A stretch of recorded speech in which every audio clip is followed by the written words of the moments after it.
राज्य शासनाने आज महाराष्ट्रातील डिजिटल मीडियामध्ये काम करणाऱ्या संपादक पत्रकारांसाठी मोठा क्रांतिकारक निर्णय घेतला असून डिजिटल मीडियातील चॅनल्स व वेब पोर्टल्सना आता राज्य मान्यता देऊन त्यांना जाहिरात देण्याबाबतचे परिपत्रक 3 जून रोजी अधिकृतरित्या जाहीर केले आहे। वरिष्ठ संपादक राजा माने यांच्या नेतृत्वाखालील डिजिटल मीडिया संपादक पत्रकार संघटना गेली 6 वर्ष या मागणीसाठी शासन दरबारी अथक प्रयत्न करत आहे। महाराष्ट्रातील चांद्यापासून बांद्यापर्यंत ग्रामीण भागातील मेट्रो सिटी पर्यंत विस्तृत जाळे असलेल्या डिजिटल मीडियामधील संपादक पत्रकारांना याचा लाभ होणार आहे। डिजिटल मीडिया संपादक पत्रकार संघटनेच्या भिलार, महाबळेश्वर व कनेरीमठ, कोल्हापूर येथे झालेल्या महाअधिवेशनादरम्यान तत्कालीन मुख्यमंत्री आणि सध्याचे उपमुख्यमंत्री एकनाथ शिंदे, सध्याचे मुख्यमंत्री देवेंद्र फडणवीस, उपमुख्यमंत्री अजितदादा पवार, उच्च व तंत्र शिक्षण मंत्री चंद्रकांत पाटील यांनी याबाबत संघटनेला आश्वासन दिले होते। या आश्वासनानंतर प्रत्यक्ष कार्यवाही सुद्धा महायुतीच्या सर्व नेत्यांनी केल्याबद्दल डिजिटल मीडिया संपादक पत्रकार संघटनेचे संस्थापक अध्यक्ष राजा माने यांनी सर्वांचे आभार मानले आहेत। दरम्यान महाराष्ट्रातील डिजिटल मीडिया क्षेत्रात काम करणाऱ्या अनेक पत्रकारांना याचा लाभ होणार असून संघटनेने केलेल्या योग्य पाठपुराव्यामुळे शासनाने हा निर्णय घेतलेला आहे। डिजिटल मीडिया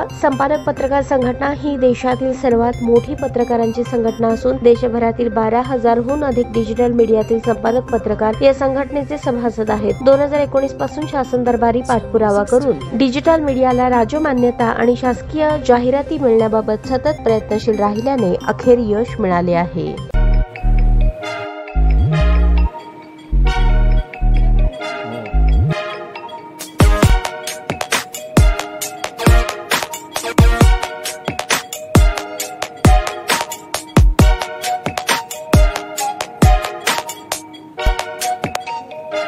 सोलापूर शहरातील सुप्रसिद्ध हॉस्पिटल म्हणजे सेंट्रल मल्टी स्पेशालिटी हॉस्पिटल मागील अनेक वर्षापासून सेवा बजावत आहे। 24 तास इमर्जन्सी सर्व्हिस, मॉडर्न टेक्नॉलॉजी, अनुभवी डॉक्टर्स तसेच अत्याधुनिक तंत्रज्ञान सुविधांनी सुसज्ज स्त्रीरोग प्रसूती विभाग, ऑर्थोपेडिक विभाग, मेडिकल विभाग आणि इतर एकमेव नाव म्हणजे सेंट्रल मल्टी स्पेशालिटी हॉस्पिटल। पत्ता गणेशपेठ शॉपिंग सेंटर, मंगळवार बाजार, सोलापूर।